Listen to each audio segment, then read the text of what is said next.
I'd like to thank you all for coming today to celebrate New York's leadership to reduce America's reliance on foreign oil. And I welcome the Governor, Supervisor Vecchio, and other state and local leaders to today's event. In 2004, clean energy entered the New York market, partnering with the state of New York in a unique public-private partnership supported by the Governor to open the public network of 8 state-owned compressed natural gas fueling stations. And by doing this, we're able to open it up to towns such as Smithtown and others to use these state-owned facilities. And today we operate 11 publicly accessible state-owned facilities throughout New York, including 2 here on Long Island. I'd like to introduce our first speaker, Boone Pickens. Boone Pickens has been in the oil and gas business for over 55 years. He kind of hates me telling people that. Today, he is recognized as an expert. Almost 20 years ago, Boone saw that natural gas was a superior fuel to gasoline and diesel, and he put his money where his mouth was on it. Boone really is a visionary and a leader, and without further ado, Clean Energy's founder, Boone Pickens.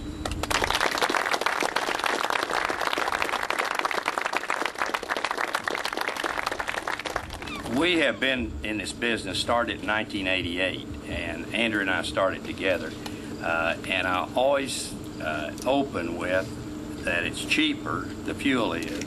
It's cleaner by 90% than this vehicle. It looks like it's maybe 110%. But it's cleaner, and it's domestic fuel.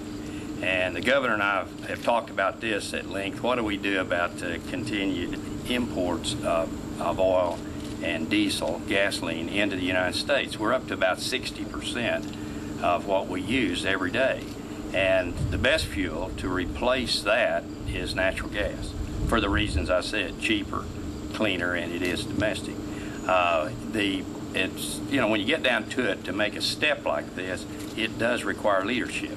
It's a lot easier to buy diesel, and because it's the thing we've done for years and years and years. So when you change the fuel and change the natural gas away from diesel, somebody's got to stick their neck out. But we have now, I signed the first trash truck contract in December the 1st, 1997 in California with Waste Management. And that contract had 12 trucks like this. And today it's it's almost 2,500. It'll be 2,500 trucks by the end of the year. So you can see what can happen in eight years, and that's what I believe will happen right here. It'll expand, and consequently, in 8 years, you'll have more than 2,500 trucks in this area that are operating on clean, cheaper domestic fuel. Thank you.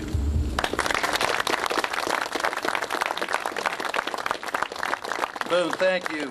It's my pleasure to welcome Governor Pataki, someone who needs little introduction. Governor Pataki has shown that strong leadership and commitment to core principles can position the Empire State to lead America well into the 21st century.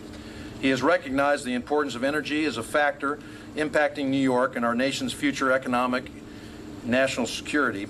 Governor, because of what you've done, this will kick off many, many situations like this all across the state of New York, and congratulations on your leadership. Think about today. Today, we're on the Long Island Sound on a beautiful day with clean skies. But at the same time, if you pull up to a gas station, you're going to be paying, if not $3, almost $3 for a gallon of oil. And if you go a little bit further west, an evil man, the Iranian president, Ahmadinejad, is going to be spewing his hatred and his anti-Americanism to the global community and to world leaders. Now, what does this event have in common with the beautiful day, with the price of oil, with Ahmadinejad? There is only one area where national security, our ability to stop funding enemy terrorist-supporting regimes, our ability to clean the air, and our ability to have lower-priced domestic sources of energy come together. And that is by taking aggressive measures to reduce our over-reliance on foreign oil, so much of which comes from countries that have values diametrically opposed to ours. That's why I have been passionate about this issue now for over a decade. And it was back in 1996 when we said we're going to begin at the state level purchasing alternate fueled vehicles whenever we have the opportunity. That Americans are beginning to understand we hold our destiny in our own hands, and when we use technology and innovation to keep dollars here and to clean our air, we all come out ahead. Thank you very much. Today is a great day to celebrate this new commitment to natural gas on Long Island. It's a great idea. We've heard all the reasons why. What's wrong with dirty diesel trucks, what's right about natural gas trucks, and why it's an important step to go forward. So I'm going to just point out two quick things. First of all, it's incredibly important to realize the model here of local leadership and state leadership working together to solve the problems, to get the job done, to get cleaner trucks on the road. And we congratulate everybody involved and hope that we can take this model on the road to other towns and villages around Long Island and around the state.